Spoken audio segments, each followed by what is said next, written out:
हम लोग न्याय के विषय स्टडी करना शुरू किए थे। अंतिम न्याय क्या होगा? डरावना है, भयानक है। कर्मों के हिसाब से न्याय होगा। बचोगे कि नहीं बचोगे, तुम्हारा क्या होगा। अब आप जानते हैं आपका क्या होगा। यदि आपने यीशु मसीह का वचन सुनकर उसके भेजने वाले पर विश्वास किया, अनंत जीवन आपका है। आप न्याय में नहीं आते, मृत्यु से पार होकर जीवन में प्रवेश कर चुके हैं। करेंगे नहीं लिखा था, मृत्यु से पार होकर जीवन में प्रवेश कर चुका है। हम प्रवेश कर चुके हैं, तो शरीर को छोड़ना बाकी रह गया। जी तो चाहता है कि कुछ करके मसीह के पास जा रहा हूं, परंतु तुम्हारे कारण आवश्यक है। पौलुस ने ऐसे लिखा। हम लोग न्याय में नहीं आते, और इसीलिए बार बार न्याय की शिक्षा देने से मना भी किया गया। जानते, इब्रानियों की पत्री में ऐसे लिखा गया, इब्रानियों की पत्री अध्याय 6, और वहां पर बता दिया गया कि ये तो पहले ही सेटल हो जाता है। पहले ही स्टेज में जब हमने नया जन्म पाया तभी सेटल हो गया, हम न्याय से बच गए। ठीक है, हमने यीशु पर विश्वास किया तभी से शुरुआत की। अब तो हमको आगे का देखना चाहिए, न्याय के पीछे घबराते नहीं रहना चाहिए। आपको भी घबराते नहीं रहना चाहिए कि क्या होगा न्याय में, क्या होगा क्या होगा। नहीं, मत घबराइए। आप जान गए आपका क्या होगा, अब आप आगे बढ़िए। अब आपको फुल कॉन्फिडेंस मिल गया, परमेश्वर आपके साथ में है, आपको अनंत जीवन दिया गया, आपको सारी भरपूरी दी गई। अब आपसे अपेक्षा की जाती है आप कुछ करें। जो आदमी खुद न्याय के डर में जी रहे, वो दूसरे को क्या करेगा? खुद का श्योर नहीं है कि वो बचेगा कि नहीं, वो दूसरे को क्या बचाएगा? लेकिन जब आप श्योर हो जाते हैं, जब आप पक्के हो जाते हैं, तो आप दूसरे को बचा सकते हैं। आप बता सकते हैं कि जानते बचते कैसे हैं, मैं बचा हूं इसलिए जानता हूं। तो दूसरा खुद नहीं बचा है, वो क्या जानता है? न तो खुद बचा पाएगा, न किसी को बचा पाएगा। 6वां अध्याय इब्रानी और उसके पहले पद से देखिए पौलुस क्या लिखता है। इसलिए आओ हम मसीह की शिक्षा की आरंभ की बातों को छोड़कर हम सिद्धता की ओर आगे बढ़ते जाएं और मरे हुए कामों से मन फिराने और परमेश्वर पर विश्वास करने और बपतिस्मों और हाथ रखने और मरे हुओं के जी उठने और अंतिम न्याय की शिक्षा रूपी नींव फिर से ना डालें। मतलब ये शुरुआती बातें, मैंने टाइम लगाया बताने में, 4 महीने कम से कम बीत गए। पर ये मरे हुए में से जी उठने और अंतिम न्याय की शिक्षा रूपी नींव फिर ना डालें। मतलब ये तो नींव की बात है, बेसिक बातें, ये तो शुरू में ही क्लियर हो जाना चाहिए, है ना? बाद में उसके ऊपर हम बनाते हैं, लेकिन फिर भी जरूरत पड़ जाती है इसको बताने की। और इसलिए 3रा पद कहता है, यदि परमेश्वर चाहे तो हम यही करेंगे। जरूरत पड़ जाए कि फिर से उसकी शिक्षा को खुलासा किया जाए, अंतिम न्याय, मरियम के जी उठने, तो हम फिर से करते हैं। लेकिन ये आरंभ की बातें हैं, हम लोग इसको पीछे छोड़कर हम आगे की ओर बढ़ना चाहते हैं, हम सिद्धता की ओर बढ़ना चाहते हैं, बचपन की बातों पर मन नहीं लगाना चाहते हैं। शुरुआत की बात है। क्रिसिस के विषय आप समझ जाइए, आप क्रिसिस से बच गए। यदि आप मर गए, आप में विश्वास पाया गया, आपकी आत्मा में देखा गया, आप में विश्वास पाया गया, आप बच गए। लेकिन ऐसा नहीं है कि हम लोग पूरी तरीके से न्याय से बच गए। एक दूसरे प्रकार का न्याय है जो हमारी प्रतीक्षा कर रहा है। जानना चाहते हैं? आइए हम लोग जाएंगे 2 कुरिन्थ अध्याय 5। 2 कुरिन्थ अध्याय 5 और पद 10। हम लोग इसको ई स्वॉर्ड से भी देखेंगे। ई स्वॉर्ड रेडी रखिए, हम लोग बाइबल से पढ़ रहे हैं। यहाँ लिखा है, यहाँ पौलुस प्रेरित, इसके ठीक ऊपर हम लोग पढ़े थे 7वें पद से। आपको फिर से याद दिलाने के लिए मैं पढ़ लेता हूँ। क्योंकि हम रूप को देखकर नहीं पर विश्वास से चलते हैं, इसलिए हम ढाढ़स बांधे रहते, देह से अलग होकर प्रभु के साथ रहना और भी उत्तम समझते हैं। इस कारण हमारे मन की उमंग यह है कि चाहे साथ रहें चाहे अलग रहें, पर हम उसे भाते रहें। क्योंकि अवश्य है कि हम सब का हाल मसीह के न्याय आसन के सामने खुल जाए, कि हर एक व्यक्ति अपने अपने भले बुरे कामों का बदला जो उसने देह के द्वारा किए हों पाए। अभी तो हम लोग क्रिसिस से बच गए थे, कामों के अनुसार हमारा न्याय नहीं हो रहा था, लेकिन फिर ये अचानक कहां से आ गया? लेकिन वास्तविकता ये है कि वास्तव में हम क्रिसिस से बच गए हैं। और यहां पर जो यूनानी शब्द इस्तेमाल किया गया वो क्रिसिस नहीं है। वो क्या शब्द है? न्याय आसन के सामने। 5वां अध्याय उसके 10 पद को दिखाइए।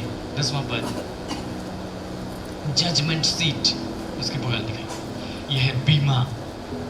हालेलुया।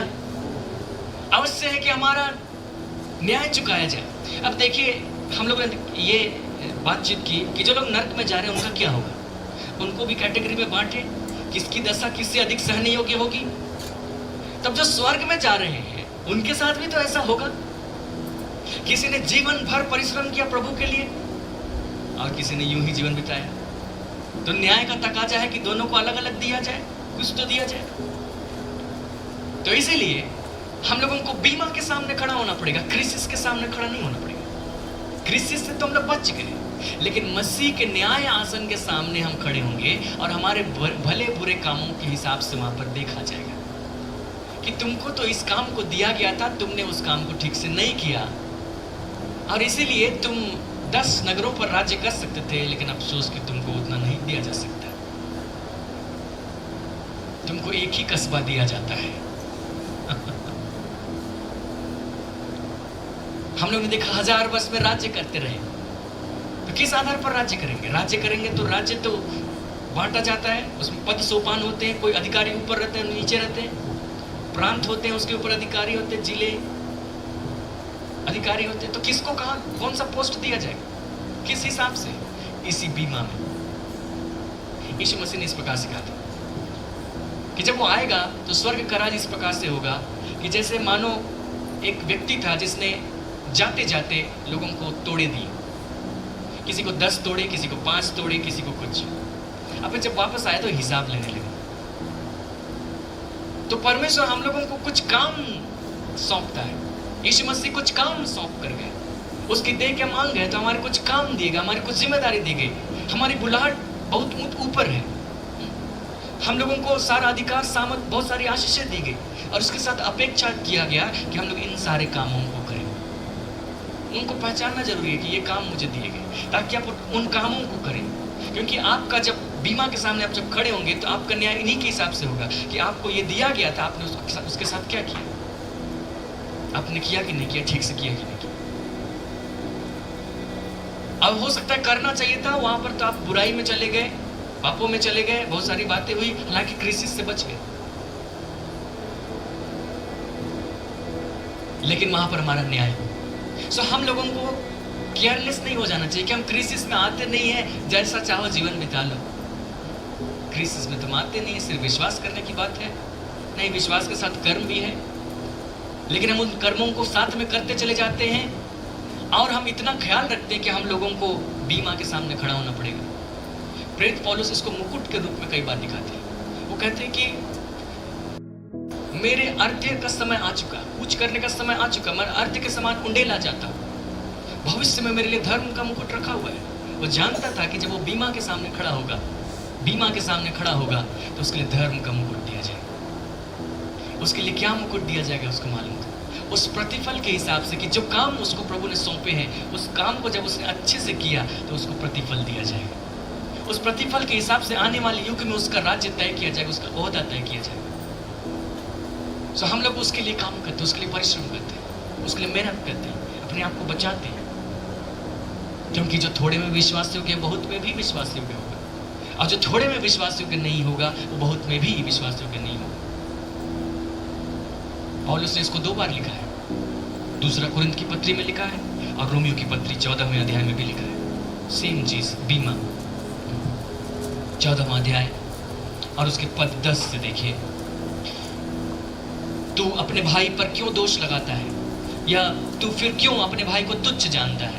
हम सब के सब परमेश्वर के न्याय सिंहासन के सामने खड़े होंगे। हम लोगों को दूसरे व्यक्ति का न्याय करने की जरूरत नहीं है कि मैं तुमसे अच्छा हूं, तुम मुझसे खराब हो। नहीं, इतना बोलने की जरूरत नहीं। हमें किसी पर दोष लगाने की जरूरत नहीं, क्योंकि हम सब के सब न्याय सिंहासन के सामने खड़े होंगे, बीमा के सामने खड़े होंगे। और जब न्याय सिंहासन के सामने खड़े होंगे तो फिर वही न्याय किया जाएगा कि तुम क्रिसिस से बच गए, अब तुम यहां पर आए, बीमा में आए हो, तो तुम्हारे साथ क्या किया जाए। देखिए, जो लोग अविश्वासी अवस्था में मर गए, वो लोग तो कभी बीमा के पास आएंगे ही नहीं, क्योंकि उनको अच्छे कामों का प्रतिफल मिलने वाला नहीं है, उनको तो नरक में कैटेगरी मिलेगा।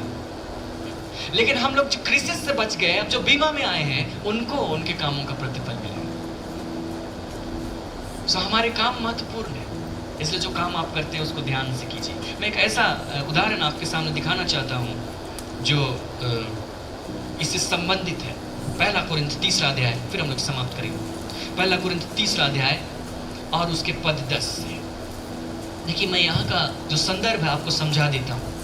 प्रेरित पौलुस जो थे, उन्होंने कुरिन्थ की कलीसिया को स्थापित किया था। वहाँ पर 1.5 साल उसने सुसमाचार प्रचार किया, और वहाँ की कलीसिया जब स्थापित हो गई, वह वहाँ से आगे बढ़ गए। और जब चले गए तो कलीसिया के बीच में कई लोग आ गए और उन्होंने कुछ कुछ सिखा दिया, और जिसका नतीजा क्या निकला कि जो कलीसिया थी वो ग्रुप में बट गई। और उसने कहा कि कोई तो अपने को पौलुस का, कोई अपोलोस का, कोई कैफा का, कोई मसीह का कहता है। बट गए थे वो लोग। क्यों बट गए थे? क्योंकि उनके बीच ऐसे लोग आ गए जिन्होंने फूट डालने वाली शिक्षा को प्रचार किया। तो उसने कहा कि असल में पौलुस भी महत्वपूर्ण है, अपोलोस भी महत्वपूर्ण है, क्योंकि परमेश्वर ने इस्तेमाल किया, लेकिन सबसे महत्वपूर्ण परमेश्वर है। सबसे महत्वपूर्ण परमेश्वर, उस पर ध्यान देना चाहिए और किसी मनुष्य के नाम पर बांटना नहीं चाहिए। और जो मनुष्य बांट रहा है उसका क्या होगा? हम उसको 10वें पद से पढ़ते हैं। उसने एक दृष्टांत दिया। उसने कहा कि मैंने जो काम किया, शुरू में आकर सुसमाचार प्रचार किया, मैंने नींव रखी, उसके बाद कोई शिक्षा रखा गया, शिक्षा रखी गई। ऐसे कहते हैं लोगों ने अपना अपना काम किया, लेकिन अगर लोगों ने ठीक काम नहीं किया तो उनका प्रतिफल उनको मिलेगा। 10वें पद से, परमेश्वर के उस अनुग्रह के अनुसार जो मुझे दिया गया, मैंने बुद्धिमान राजमिस्त्री के समान नींव डाली, और दूसरा उस पर रद्दा रखता है, परंतु हर एक मनुष्य चौकस रहे कि वह उस पर कैसा रद्दा रखता है। मैंने नींव डाली क्योंकि वहाँ तो कुछ भी नहीं था। मैं आया, मैंने देखा कि सुसमाचार की जरूरत है, मैंने सुसमाचार प्रचार किया, यीशु मसीह का प्रचार किया, मैंने नींव डाली। दूसरा व्यक्ति मेरे जाने के बाद आया, वो उस पर रद्दा रखता है। अब वो नींव के ऊपर कुछ बना रहा है, रद्दा रखता है, लेकिन हर व्यक्ति चौकस रहे कि वो शिक्षा के नाम पर क्या दे रहा है। ठीक है? क्योंकि इन्होंने भी कुछ शिक्षा के नाम पर दिया था। जो लोग कुरिन्थ की कलीसिया में बाद में आए थे, उन्होंने भी शिक्षा के नाम पर कुछ दिया था, लेकिन परिणाम क्या निकला? फूट पड़ गई। तो रद्दा रखता है, क्योंकि 11वां पद, क्योंकि उस नींव को छोड़ जो पड़ी है, और वह यीशु मसीह है, कोई दूसरी नींव नहीं डाल सकता। नींव के बारे में तो नो डाउट, यीशु के बिना तो कोई कलीसिया ही नहीं। यदि कोई इस नींव पर सोना या चांदी या बहुमूल्य पत्थर या काठ या घास या फूस का रद्दा रखे, जो भी काम है उसको अलग अलग तरीके से उसकी तुलना की। हो सकता है कोई काम हम कह सकते हैं सोना, सोने की ईंट रखी, या चांदी या घास या फूस, मतलब अलग अलग शिक्षाओं से लोगों को, कुरिन्थ के लोगों को उन्होंने बांधा, उनको बताया। तो 13वां पद कहता है, तो हर एक का काम प्रकट हो जाएगा, क्योंकि वह दिन उससे बताएगा, इसलिए कि आग के साथ प्रकट होगा, और वह आग हर एक का काम परखेगी कि कैसा है। जो सोने का है वो टिक जाएगा आग के सामने, जो घास और फूस का है वो जल जाएगा, उसका काम जल जाएगा। ठीक है? उसने ऐसा प्रचार किया कि कलीसिया में फूट पड़ गई, तो उसकी शिक्षा को जला दिया जाएगा, खत्म कर दिया जाएगा। लेकिन जिसने शिक्षा दिया उसका क्या होगा? 14वां पद, जिसका काम उस पर बना हुआ स्थिर रहेगा वो मजदूरी पाएगा। मतलब उसने सही काम किया, उसने सही काम किया। आग जब जलाई गई तो वो टिका रहा। ठीक है? तो जिसका काम स्थिर रहा वो मजदूरी पाएगा कि तुमने ठीक। जो वो लोग एक्चुअली दृष्टांत बता रहे थे कि मानो एक बिल्डिंग बना रहे हैं। बिल्डिंग के लिए क्या किया जाता है? नींव डाली जाती है, फिर ईंट पत्थर लगाकर बिल्डिंग बनाते हैं। लेकिन पौलुस कह रहे हैं कि अंत में इसको आग से परखा जाएगा, पूरी दीवार को। ठीक है? कैसे कैसे बना? तो नींव है तो यीशु मसीह, नो डाउट। अब उसके बाद कोई दूसरा व्यक्ति आकर उसमें कुछ कुछ शिक्षाओं को जोड़ रहा है। अब शिक्षाएं जिस प्रकार से आ रही हैं वो परमेश्वर की ओर से हो भी सकती है, नहीं भी हो सकती है। जिस किसी का काम स्थिर रह जाएगा, मतलब सही शिक्षा थी, वो मजदूरी पाएगा क्योंकि उसने अच्छा काम किया। लेकिन जिसका काम जल जाएगा, जिसने काट रखा, घास या फूस रखा, उसका तो जल जाएगा, उसको क्या होगा? पर यदि किसी का काम जल जाएगा तो वह हानि उठाएगा, पर वह आप बच जाएगा, परंतु जलते जलते। जिसका काम जल जाएगा मतलब उसने सही काम नहीं किया, जो काम उसको सौंपा गया था उस काम के उलट उसने किया, तो लिखता है कि वो खुद तो बच जाएगा, मजदूरी नहीं मिलेगी। और लिखा है कि पर वह आप बच जाएगा परंतु जलते जलते। तो आप ये मत सोचिए कि वो नरक में जलता जलता रहेगा, क्योंकि हिंदी का अनुवाद ऐसा दिख रहा है कि वो आप बच जाएगा, हमेशा हमेशा जिंदा रहेगा, पर तो जलता रहेगा। ऐसा इंग्लिश में क्या लिखा है? If any man's work shall be burned, he shall suffer loss, but he himself shall be saved, yet so as by fire. जैसे हम लोग कहते हैं वो गिरते गिरते बच गया, इसका मतलब वो गिरा नहीं था। वो गिरते गिरते बच गया मतलब गिर रहा था परंतु बच गया, वो गिरा नहीं।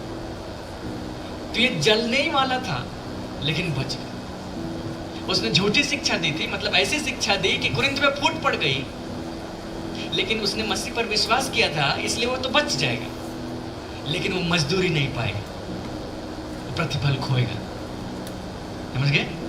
यहाँ का जो दृष्टांत आप समझ जाएं तो इसको बाकी बातों पर लागू कर सकते हैं कि हम यीशु मसीह के हैं, हम तो बच जाएंगे। अगर हमारा काम गलत भी हुआ हम बच जाएंगे। मानो जलते जलते बच गए, गिरते गिरते बच गए, ठीक है, बाल बाल बच गए, हम नष्ट नहीं हुए, लेकिन हम बच सिर्फ गए, कोई प्रतिफल नहीं मिला। लेकिन जिसने अच्छा काम किया उसको उसका प्रतिफल भी मिलेगा। इसलिए हमारा काम करना महत्वपूर्ण है। परमेश्वर ऐसा नहीं है कि हमारे कामों को अनदेखा कर देता है कि तुम कुछ भी करो, अब तो अनुग्रह की बात है, मैं जिसको जो अनुग्रह दूंगा वो दूंगा, तुम्हारे काम मेरे लिए वैल्यू नहीं रखते। ऐसा नहीं, उद्धार के लिए हमारे काम वैल्यू नहीं रखते, लेकिन उद्धार के बाद हमारे काम वैल्यू रखते हैं। हम लोगों ने इफिसियों की पत्री में पढ़ा है कि विश्वास के द्वारा अनुग्रह ही से तुम्हारा उद्धार हुआ है, और न तो कर्मों के कारण, ऐसा ना हो कि कोई घमंड करे। लेकिन उसने क्या कहा? उसने हमारे लिए कुछ कर्मों को पहले ही से ठहराया, है ना। इफिसी 2 अध्याय 10वें पद में हमारे करने के लिए पहले से ठहराया कुछ कामों को, कि हम उद्धार प्राप्त करने के बाद उन कामों को करें। उद्धार पाने के लिए, ये क्रिसिस से बचने के लिए हमारे कर्म, हमारे काम पर्याप्त नहीं है। हम लोग उससे, क्रिसिस से नहीं बच सकते। हम लोग विश्वास के द्वारा अनुग्रह ही से उससे बच जाते हैं। लेकिन जब बच जाते हैं तो हमारे लिए कुछ काम ठहरा दिए गए और उन कामों को हम करते हैं, और उसी का न्याय बीमा के पास किया जाएगा। बीमा न्याय सिंहासन के सामने किया जाएगा, और जिसका काम जल जाएगा वो तो खुद बच जाएगा लेकिन प्रतिफल खो देगा। सो आप इस बात को ध्यान रखिए कि जब आप जीवन व्यतीत कर रहे हैं, हम अनुग्रह को भी जानते हैं, हम प्रतिफल को भी जानते हैं। हम अनुग्रह से बच गए हैं, आग की झील से, दंड से बच गए, लेकिन हम केयरलेस रहने के लिए नहीं है, हम कुछ करने के लिए। हमको कुछ सहायता पहुंचाई गई है, स्वर्ग से दिलाई गई है, जो दुनिया की बाकी लोगों को नहीं मिला।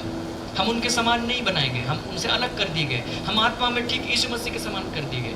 अब हमसे जो अपेक्षा की जा रही है वो अपेक्षा बहुत बड़ी है, छोटी मोटी अपेक्षा नहीं, हमको उसको करना है। हमारा काम बहुत महत्वपूर्ण है, बहुत सीरियसली हमको इस काम को करना हो।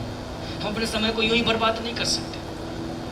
हम लोग यूं ही बुराइयों में जाकर फिर से पहले के जैसे जीवन नहीं बिता सकते, लेकिन हम उन कामों को करने के लिए समय बिताएंगे जो परमेश्वर चाहता है।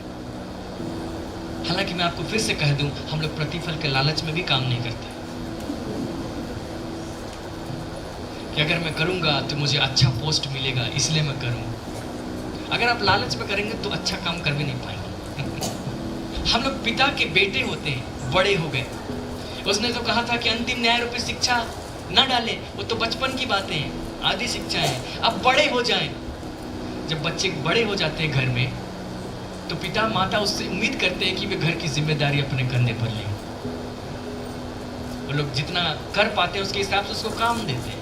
अब कहते हैं कि अब तुम घर सब्जियां लेकर आओ, अब तुम राशन लेकर आओ, अब तुम फलाने काम को कर दो, अब तुम उसको वहाँ पहुँचा दो। लेकिन जब आप छोटे रहते हैं तो सारा कुछ करके आपको देते हैं। तो जब हम बड़े होते हैं तो अपने माता पिता की जिम्मेदारी अपने कंधे पर लेते हैं। तो जब हम बड़े हो रहे हैं तो हम पिता परमेश्वर की जिम्मेदारी अपने कंधे पर लेते हैं, उस सेवकाई को अपने कंधे पर लेते हैं और उसके साथ में आगे बढ़ते हैं। उस काम को हम करते हैं और फिर बीमा के सामने खड़े होते हैं और लज्जित नहीं होंगे।